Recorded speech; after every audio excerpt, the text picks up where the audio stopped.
시청자 여러분 안녕하십니까? 한 주간의 한인사회 주요 소식을 전해드리는 KBN 뉴스 주간 브리핑입니다.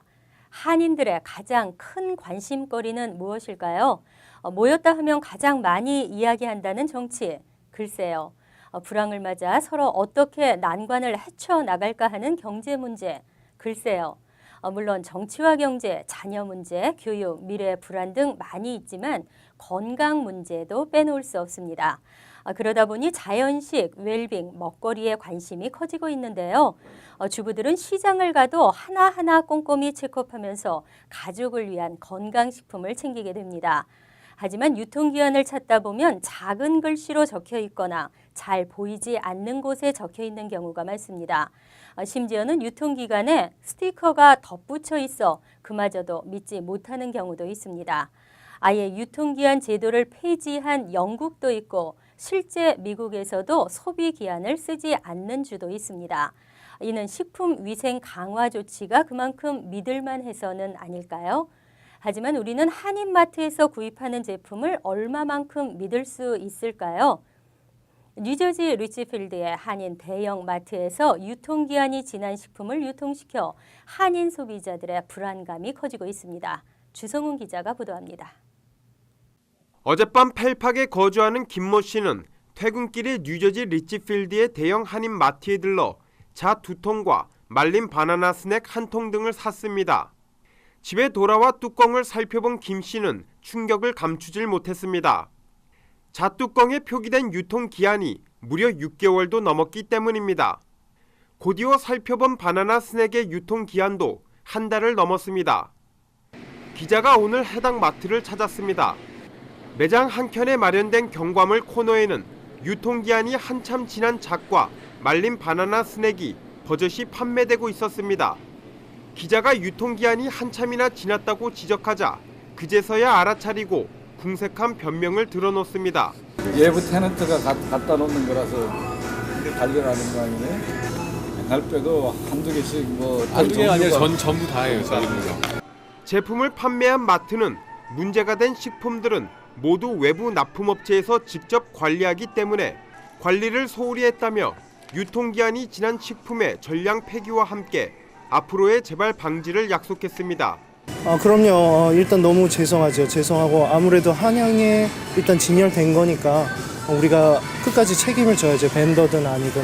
그래서 앞으로도 우리가 좀 더 철저하게 아무리 벤더라도 우리가 직접 가서 확인을 하도록 지금 바로 조치를 하겠습니다. 잊을만 하면 터져나오는 한인마트들의 식품 안전 문제. 전문가들은 식품 안전 문제를 소홀히 하는 업주들의 그릇된 의식이 변화되고 소비자들의 끊임없는 지적과 행동이 반영될 때 먹거리 안전 사고가 근절될 수 있다고 말합니다. 대형마트들의 좀 더 세심한 관리와 주의, 그리고 소비자들의 꼼꼼한 유통기한 확인 습관이 요구되는 이유입니다. KBN 뉴스 주성훈입니다. 이민자로 살면서 우리의 고유 문화를 어떻게 후손들에게 물려줄 수 있는지는 중요한 과제입니다. 우리의 1.5세, 2세들은 대부분 한국인임을 자랑스럽게 생각하고 있는 것으로 나타났습니다. 한국인이라는 정체성과 자긍심이 높았고 동족 간의 결혼에 대해서도 중요하다고 생각했습니다. 뉴욕시 한인 1.5세, 2세들은 한국인의 정체성과 자긍심 그리고 동족 결혼과 한국어 사용에 대한 인식이 아주 높은 것으로 나타났습니다. 재외 한인 사회 연구소는 미국에서 태어났거나 12세 이전에 이민 온 12에서 23세의 뉴욕시 한인 중고교생 179명을 대상으로 2008년 11월부터 2009년 3월까지 인터뷰 형식으로 설문조사를 진행했습니다. 응답자의 32%가 동족인 한인 배우자를 만나 결혼하는 것이 아주 중요하다고 답했습니다. 그 외 40%는 어느 정도 중요하다고 답해 모두 72%가 동족 결혼의 중요성에 인식을 같이 했습니다.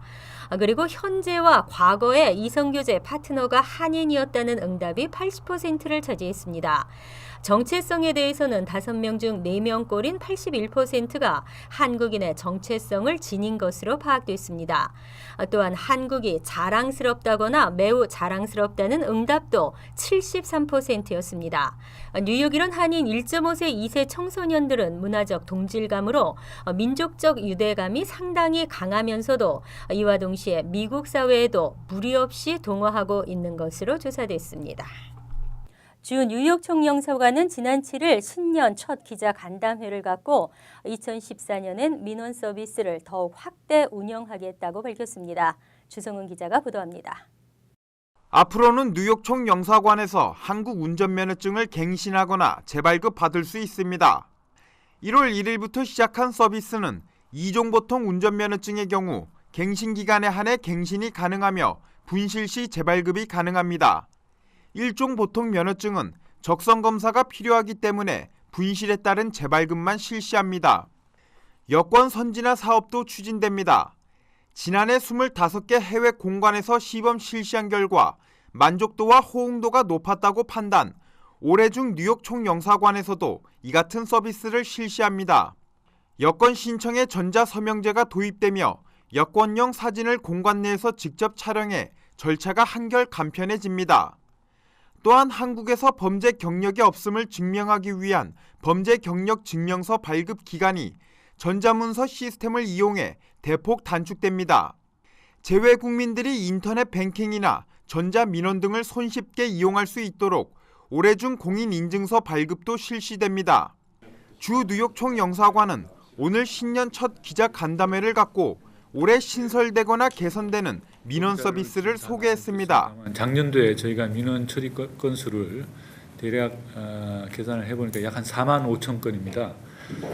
그래서 이걸 뭐 계략적으로 이제 계산을 해보면 하루에 한 거의 200건 가까이 저희가 민원을 처리한 상황입니다. 금년에도 저희가 민원실에서 다양한 서비스를 실시할 것이고 또 새롭게 도입하는 서비스들도 있습니다. 그동안 꾸준히 추진되던 영사관 이전 사업도 드디어 마무리됩니다. 주 뉴욕 총영사관은 이번 달 말 주 유엔 대표부 건물을 떠나 민원실이 있는 맨해튼 57가로 이전한다고 밝혔습니다. KBN 뉴스 주성은입니다. 한인 최초로 뉴저지 테너플라이시 의원에 당선된 데니얼 박의 취임 선서식이 열렸습니다. 그동안 자신을 성원해준 한인 사회에 고마움의 인사도 잊지 않았습니다. 주성은 기자가 보도합니다. Do solemnly swear that I will support the Constitution 어제 오후 뉴저지 테너플라이의 보로홀, 성경책 위에 손을 올려놓고 다소 상기된 표정으로 선서를 하는 데니얼 팍 테너플라이 시의원. 선서를 마친 후 밝은 표정으로 동료 의원들과 인사를 하고 축하를 나온 어머니와 남동생과 포옹을 합니다. 한인들이 많이 거주하는 뉴저지 테너플라이에서 최초의 한인 시의원이 된 올해 29살의 젊은 청년은 시와 한인 사회와의 가교 역할을 하고 싶다며 앞으로의 포부를 밝혔습니다. I want to help my community, any community that needs help, make Tenafly a better place. We'll maintain quality of life, high standards of education, things like that, and just work hard for Tenafly, the people of Tenafly. 이날 취임 선서식에는 현재 박 의원이 보좌하고 있는 트레이시 주어 버겐 카운티 프리 홀더를 비롯 로레타 와인버그 주 상원의원, 고든 존슨 주 하원의원, 제이슨 킴 펠리세이지 팍 부시장 등 지역 내 정치인들이 대거 참석해 박 의원의 앞날을 축하했습니다. 한편 토요일엔 플러싱을 기반으로 한 제19 선거구에 당선된 폴 벨른 시의원의 취임 선서식이 베이사이드 PS 169 초등학교에서 열렸습니다. 아내와 함께 선서를 한 폴 의원은 지지해준 한인들에게 감사의 인사를 전하며 부당한 일을 당하면 주저 말고 연락을 달라고 당부했습니다. KBN 뉴스 주성훈입니다. 앤드류 쿠오모 뉴욕 주지사가 신년 연설을 통해 세율과 일자리, 교육 등에 대한 의지를 밝혔습니다. 의료용 마리화나 사용 허용 입장도 공식 발표했습니다. 앤드류 쿠오모 뉴욕 주지사는 어제 신년 연설에서 먼저 주민과 기업의 납세 부담 완화를 언급하고 뉴욕의 높은 세금을 낮추겠다고 강조했습니다. 2년간 재산세 동결, 기업의 법인세도 현재 7.1%에서 6.5%로 낮추고 세입자들에게도 세금 크레딧을 제공할 계획입니다. 주지사는 또 경제 활성화의 핵심은 기업 유치를 위한 신규 일자리 창출이라고 피력했습니다. 큰 관심을 모았던 공교육 발전과 관련해서는 세계 최고의 교육 시스템 구축을 목표로 무상 종일 유아원 프로그램과 스마트 스쿨 이니셔티브를 시행하겠다고 발표했습니다. 이 밖에 우수교사에게 지급하는 성과급 보너스 제도를 활성화시키고 상위 10% 내에 속하는 고교생이 주립 시립대에 과학, 수학 전공으로 진학할 때 전액 장학금 지급 계획도 밝혔습니다. 160억 달러를 JFK 공항과 라과디아 공항 현대화를 포함한 사회 인프라 구축 프로젝트에 투자하고 의료용 마리화나를 허용하는 방안도 추진합니다.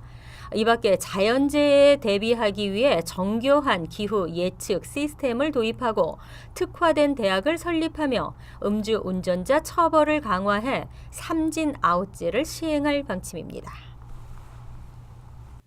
크리스 크리스티 뉴저지 주지사의 대권 행보에 빨간불이 켜졌습니다. 조지 워싱턴 브리지 차선 3개가 폐쇄되면서 교통 대란이 일어났던 지난해 일을 두고 일명 브리지 게이트로 민주공화당의 공방전이 오가고 있는데요. 문제가 확대되자 크리스티 주지사가 직접 포트리 타운홀을 찾아 사과했습니다. 금홍기 기자가 취재했습니다. 지난해 9월 뉴저지 포트리는 최악의 교통대란을 겪었습니다. 조지 워싱턴 브리지 2개 차선이 교통안전평가 조사를 이유로 폐쇄됐기 때문이었습니다. 어제 공개된 크리스티 주지사의 핵심 참모인 브리지트 앤 켈리 부보좌관이 조지 워싱턴 브리지 운영기관인 해운 항만청 관계자에게 보낸 이메일에는 포트리에 교통 문제를 일으킬 때가 됐다는 내용이 들어있었습니다. 주지사 선거를 앞두고 민주당 소속인 포트리 시장이 크리스티를 지지하지 않은 데 대한 보복으로 의미가 부여되면서 브리지 게이트로 불려지며 공화당의 차기 유력한 대선 주자인 크리스티 주지사에 대한 비난의 목소리가 커졌습니다. 크리스티 주지사는 오늘 오전 트렌턴 사무실에서 기자회견을 열고 자신도 부보좌관의 행위에 당혹감을 느낀다며 사실을 인정했지만 이번 일은 자신이 전혀 몰랐다고 밝혔습니다. 또 포트리와 뉴저지 주민들에게 사과한다며 자세를 낮췄습니다. 크리스티 주지사는 오늘 오후에 직접 포트리 타운홀을 찾아 마크 소콜리치 시장 등 타운 관계자들과 비공개 미팅을 가졌습니다. 크리스티 주지사는 소콜리치 시장과의 미팅 내용을 묻는 기자들의 질문에 미팅 분위기는 좋았다라고 짧게 답변한 뒤 포트리를 떠났습니다. 차기 대선에 유력한 공화당 후보인 크리스티 주지사, 최근까지 각종 여론조사에서 압도적인 지지를 받아왔습니다. 뉴저지 검찰이 이번 사건에 대한 엄중한 수사를 예고하고 있어 크리스티의 대권 가도에 엄청난 악영향을 줄 것으로 보입니다. KBN 뉴스 금홍기입니다. 백악관 청원 사이트가 한일 간의 사이버전으로 치닫고 있습니다. 한일 네티즌들이 일본 네티즌들의 위안부 소녀상 철거 청원에 맞서고 있는데요. 가주 한미 포럼도 글렌데일 시 의원들에게 이메일과 편지를 보내며 힘을 싣고 있습니다. 한일 네티즌 사이에 사이버 전쟁이 펼쳐지고 있습니다. 백악관 홈페이지의 청원 코너 위더피플에 지난 4일 SH라는 이름의 청원자가 캘리포니아주 글렌데일에 있는 평화기념 동상을 보호해 주세요라는 제목으로 글을 올렸습니다. 청원은 어제 나는 평화기념 동상을 철거해달라는 청원의 서명자 수가 10만 명을 넘었다는 소식을 들었다면서 평화기념 동상은 제2차 세계대전 기간 일본 제국주의 군대에 의한 위안부 희생자들을 상징하는 것으로 우리는 역사를 올바로 알아야 한다고 밝혔습니다. 일본의 역사 왜곡과 망언에 동조하는 미국 내 우익들이 백악관의 위안부 소녀상을 철거해달라는 인터넷 청원을 벌여 파문이 일고 있는 가운데 지난 4일 이 소녀상을 철거해서는 안 된다는 청원을 올린 것입니다. 이 청원에는 어젯밤 11시 현재 2,026명이 서명했습니다. 백악관이 청원에 대한 공식 입장을 밝히는 기준인 10만 명에 이르려면 다음 달 3일까지 97,974명이 더 서명해야 합니다. 하지만 일본 극우파의 위안부 소녀상 철거 서명은 이날 현재 11만 7천여 명이 서명한 상태입니다. 이번 주 많은 놀랄만한 뉴스들 속에서 가장 우리를 당황하게 만든 것은 날씨였는데요. 일찍이 겪어보지 못한 추위가 미국을 강타하면서 나야가라 폭포마저 꽁꽁 얼어붙게 만들었습니다. 수십 년 내 최악의 한파라고 하는데요. 남극보다 더 추운 지역이 속출했습니다. 20년 만에 기록적인 한파가 미 전역에 몰아닥쳤습니다. 기온은 생명을 위협할 정도로 떨어졌습니다. 회사와 학교는 강제 휴무령과 휴교령이 내려졌습니다. 북극의 한랭 전선은 동부 해안으로 이동해 동부 해안의 기온은 오늘 섭씨 영하 약 18도까지 내려갔습니다. 남부 지역도 몇 년 만에 가장 추운 날씨를 보였습니다. 몬태나주의 소읍인 커멀타운은 어제 풍속 냉각 온도가 영하 53도까지 떨어져 남극보다도 더 추웠다고 AFP 통신이 보도했습니다. AFP 통신은 또 인근 노스다코다, 사우스다코다, 미네소타주도 몬태나주와 비슷한 수준의 한파를 겪었다고 전했습니다. 미러키, 세인트루이스, 시카고 인근의 풍속 냉각 온도는 이날 영하 40도 밑으로 떨어져 남극보다 더한 냉동고가 됐습니다. 이번 한파는 계속 세력을 넓혀 조지아주 등 딥사우스 지역까지 내려갔습니다. 알라베마와 조지아주는 오늘 하루 최고 기온이 영하 13에서 17도를 기록했습니다. 무더위로 유명한 애틀랜타는 이날 풍속 냉각 온도가 영하 23도까지 떨어지기도 했습니다. AP통신은 미국인 중 약 1억 8,700만 명이 이번 한파의 영향권 아래에 있다고 추산했습니다. 다음은 정치평론가 고성국 박사의 한국은 지금이 이어집니다.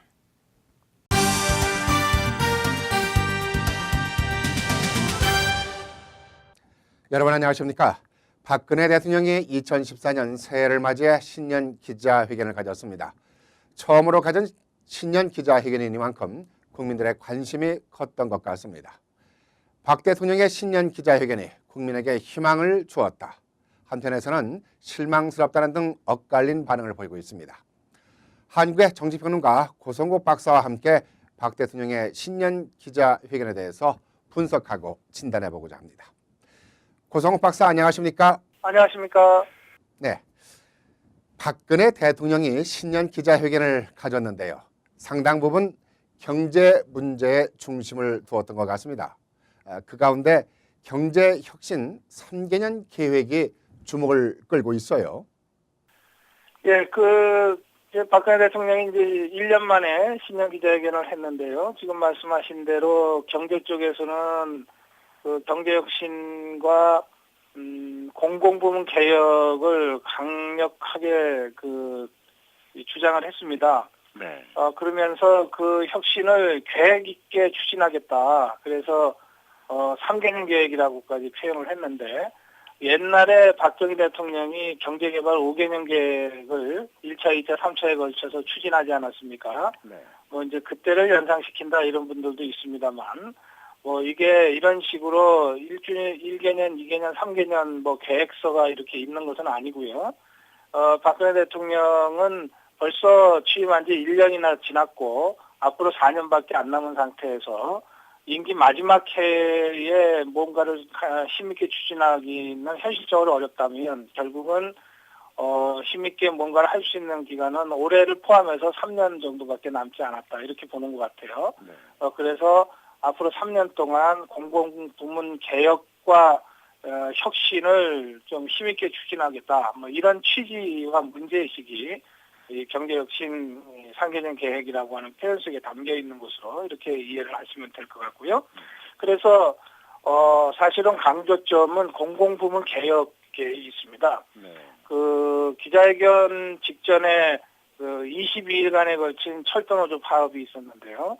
그것이 어쨌든 여야 간의 협상 타협을 통해서 큰 충돌 없이 마무리되기는 했습니다만, 이걸 보면서 박근혜 대통령이 우리나라의 공공부문, 공기업 영역에 있어서 방만한 경영, 또 타성적인 경영이 상당히 많이 쌓여 있다고 하는 것을 많이 느낀 것 같아요.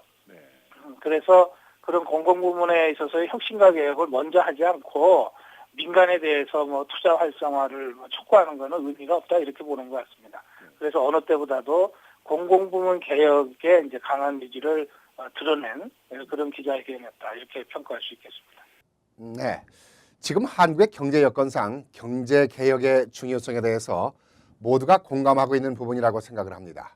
그렇기 때문에 이번 박 대통령의 경제 혁신에 대해서 재계 쪽에서는 매우 환영을 하고 있습니다만은 진보 쪽에서는 구체적인 개혁안이 없다면서 다소 실망하는 분위기가 있지 않습니까? 엇갈린 반응이에요. 예. 야권이나 진보 진영에서 얘기하는 것은 두 가지입니다. 하나는 경제민주화가 어디로 갔느냐 이런 것이고요. 또 하나는 복지를 공약했는데 도대체 복지에 대해서 구체적인 대안이나 전망을 제시하고 있지 못하지 않느냐. 그래서 경제민주화 복지가 실종됐다면 결국은 박근혜 대통령이 후보 시절에 공약한 것도 지금 제대로 못 지키고 있는 것 아니냐. 이런 문제 제기입니다. 이런 야권의 문제 제기가 일리 있다고 생각합니다. 그런데 이번 박근혜 대통령이 기자회견에서 밝힌 것은 경제민주화나 복지를 안 하겠다는 것이 아니고 경제민주화 관련해서는 이미 작년 국회에서 필요한 법제도 개혁을 한 90% 이상 이미 했다라고 하는 인식을 하고 있는 것 같고요. 그다음에 복지는 지난번에 기초노령연금 논란에서도 보이듯이 하긴 해야 되겠는데 이게 재원이 뒷받침되지 않으면 공영불에 그칠 수밖에 없는 문제인데 현재 국가 재정이나 경제 상황이 그렇게 낙관적이지가 않아서 복지를 하는데 현실적으로 좀 제약이 있다. 그래서 현실적으로 가능한 복지를 이야기하기 위해서는 어느 정도 조정이 좀 불가피한 것 아니냐. 물론 애초에 약속대로 최대한 열심히 해보기는 하겠지만 그러나 하다가 안 되면 다른 생각까지 좀 해봐야 되지 않느냐. 이런 취지로 대통령이 설명을 하고 있습니다. 그래서 그것을 일방적으로 공약의 파기다라든지 또는 경제민주화의 후퇴다라든지 이렇게 규정하는 것은 정략적으로는 의미가 있을지 모르겠지만 그것은 이제 박근혜 대통령의 국정운영 전반에 대한 좀 균형 잡힌 평가는 아니지 않느냐 그런 생각이 들고요. 이번 신년 기자회견에서 박근혜 대통령이 가장 강조한 것은 사실은 경제 활성화, 투자 활성화를 통해서 일자리를 만들어내고 민생을 안정시키는 것이다 이렇게 볼 수 있습니다. 그런데 이게 생각대로 잘 안 되는 것 같아요. 정부가 아무리 하려고 해도 대통령이 아무리 하려고 해도 민간이 움직여지지 않으면은 잘 안 되는 거 아니에요? 그래서 이제 박근혜 대통령이 이번 신년 기자회견에서도 부동산 부분과 관련해서는 예컨대 취득세 인하라든지 또는 양도세 감세라든지 또 수직 증축 허용이라든지 하는 이런 구체적인 정책을 예로 들면서 올해에는 부동산 시장의 활성화를 좀 기대하고 있다. 이런 표현까지 쓰고 있거든요. 그러니까 어떻게든 부동산이 됐건 또는 실물 경제가 됐건 이게 좀 활성화되고 기업들이 돈은 많이 벌어서 쌓아놓고 있는데 투자는 안 하고 있는 이런 상황에서 좀 기업들이 선투자를 하도록끔 이렇게 유도를 해서 선순환 경제를 만들어내야 되겠다고 하는 인식이 확실히 있고요. 이를 위해서 필요하면은 과감한 규제 철폐라든지 규제 개혁 같은 거를 해나가겠다. 이렇게 해서 활성화와 민생 안정 쪽에 지금 초점을 두고 있어서 상대적으로 야권이 얘기하는 경제민주화라든지 복지 확대라든지 이런 쪽에 좀 강조점이 덜 두어진 그런 기자회견이었다. 이렇게 평가할 수 있겠습니다. 박 대통령이 이번 기자회견을 통해 경제 혁신을 하겠다고 밝혔지만 사실은 국민 경제 활성화를 위한 방안이라든가 또 새로운 창조 경제를 그동안 추진해 왔지 않습니까? 그런데 소통이 잘 이루어지지 않는 대통령이다라는 말들이 자주 나오고 있는데요. 박 대통령이 정말 소통이 잘 안 되는 대통령인가요? 그점과 관련해서 이 박근혜 대통령이 좀 재밌는 얘기를 많이 했습니다. 우선 그 원칙과 이 분명한 어떤 그 합리적이지 않은데도 반대가 많다고 해서 적당히 타협하는 것을 소통이라고 할 수 있느냐. 그러니까 박근혜 대통령이 생각하는 소통은 원칙을 세워가면서 올바른 것을 실행해가는 과정에서 결과적으로 국민 다수의 의견이 수렴이 돼서 정책으로 나타나는 것. 이걸 소통이다 이렇게 보는 것 같습니다. 네. 그런데 사실 민주주의 사회에서는 뭐 절대적인 어떤 선과 악의 구도로 모든 문제를 다 볼 수가 없잖아요. 네. 그러니까 여러 이익단체들 간의 그 이해관계 조정이 어떤 경우에는 타협으로 나타날 수밖에 없고 그래서 오로한 아신 게임이 아니고 윈윈하는 게임으로 만들어가는데 이제 이 과정에서 정치적 타협 뭐 이런 것들이 이제 민주주의의 꽃이라고도 할 수 있는데요. 박근혜 대통령은 그런 점에서는 원칙을 좀 더 강조하는 리더십인 것은 확실한 것 같습니다. 네. 그러다 보니까 적당히 타협하는 것은 소통이 아니다 이런 표현까지 이제 나오게 되는 것이고요. 이제 그 대목에서 이제 야권은 여전히 박근혜 대통령이 생각하는 소통에 다 문제가 있다 이렇게 문제를 제기하는 것 같습니다. 반면에 그동안 이제 그 대통령이 뭐 국민들한테 직접 나서서 설명을 하고 국정을 설명하고 뭐 기자들의 질문이긴 합니다만 질문에 대해서 좀 허심탄회하게 이야기를 하고 하는 방식의 소통은 그동안 보여준 적이 없는데 이제 이번이 처음 아닌가요? 네. 박근혜 대통령이 이런 형식의 뭐 기자회견이나 또는 대화도 필요하면 앞으로 더 하겠다고 했으니까요. 저는 앞으로는 좀 더 자주 이런 기회가 있을 거라고 보고요.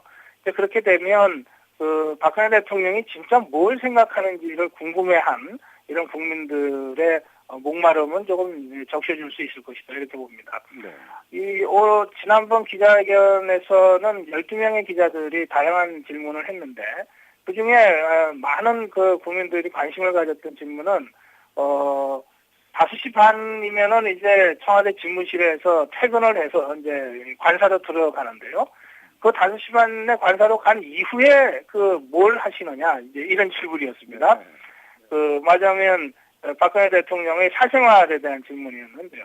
사실 국민들은 그런 게 제일 궁금하지 않겠어요. 그렇죠. 그러면서 기자가 관사에 퇴근해서 서류 보는 거 이런 거 하지 말고 좀 다른 얘기 좀 해주세요. 이렇게까지 했습니다. 네. 대통령이 이제 웃으면서 그런데 제가 서류를 보는데 어떡합니까? 이렇게 이제 답변도 하고요. 그래서 그 기자회견이 굉장히 부드러워졌어요. 그리고 국민이 그걸 바라보는 그 장면을 바라보는 국민들도 대통령이 좀 저렇게 웃으면서 좀 부드럽게 이런저런 이야기를 좀 조곤조곤 해주면 좋을 텐데 이제 이런 생각들을 했을 겁니다. 이런 방식의 소통이 앞으로 좀 더 자주 있게 된다면 불통 논란은 어느 정도 좀 사그라들지 않을까. 그러나 이제 야권에서는 정치적 대타협에 대해서 계속 문제를 제기하고 있는 것이기 때문에 대통령이 이런 형식의 소통을 늘리더라도 불통 시비는 정치권에서는 계속 제기되지 않을까 그렇게 생각합니다. 불통이니 소통이니 불만이 많은 야권도 좀 변해야 될 것 같아요. 허구한 대통령이 소통만 안 된다고 불만인데 야권도 소통이 안 되고 답답한 건 마찬가지 아닌가요? 네, 지난번에 신년 인사회에 어쨌든 김한길 대표가 직접 참석했고 그 자리에서 제1야당 대표니까 발언 기회가 주어지지 않았습니까? 대통령 앞에서 또 특검 요구도 했고 말이죠. 그러니까 이런 방식으로 아예 안 만나는 게 아니라 생각이 다르더라도 만나서 네. 대통령 앞에서라도 구체적으로 자기 주장을 하고 뭐 이렇게 하면서 이 불통 논란을 모두가 해소해 가야지 대통령 정부 또는 여당한테만 자꾸 불통 책임을 밀고 야당이 그거를 정략적으로만 이용하면 이제 국민적 설득력을 얻기가 좀 어려울 것이다. 저도 그렇게 생각합니다. 네, 오늘 말씀 감사합니다. 네, 고맙습니다. 정치평론가 고성호 박사와 박근혜 대통령의 신년사에서 밝힌 경제 개혁 문제에 대해서 진단해봤습니다. 박 대통령 취임 후 처음으로 신년을 맞이한 기자회견에서 경제 개혁 문제를 비롯한 대북 문제, 안보 강화 등에 대해서 집중적인 의견을 밝혔습니다. 어떠한 형태든 경제를 개혁하고 발전시키겠다는 의지와 소신에 대해서 국민 모두가 기대를 하고 있습니다. 이 문제에 대해서 구체적인 구상이 없다는 등 엇갈린 반응을 보이고 있긴 합니다만은 경제 문제는 국민에게 매우 중요한 문제이니만큼 정치권은 정략적인 정치 쟁점화에만 너무 신경 쓰지 말고 경제를 살리는데 함께 힘을 모아 나갔으면 합니다. 감사합니다.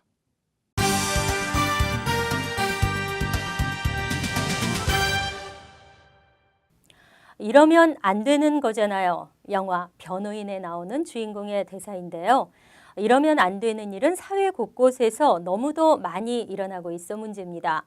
앞서 전해드린 식품 안전 불감증, 가족이 위험에 처했다는 이유로 급한 사람의 마음을 흔들면서 돈을 요구하는 사기, 또는 전기회사 이민국임을 사칭하는 사기, 유학생들에게 학자금 보조를 받을 수 있게 해주겠다는 사기, 여기에 이번에는 9.11 유족과 고인들을 2번 죽이는 사기도 등장했습니다.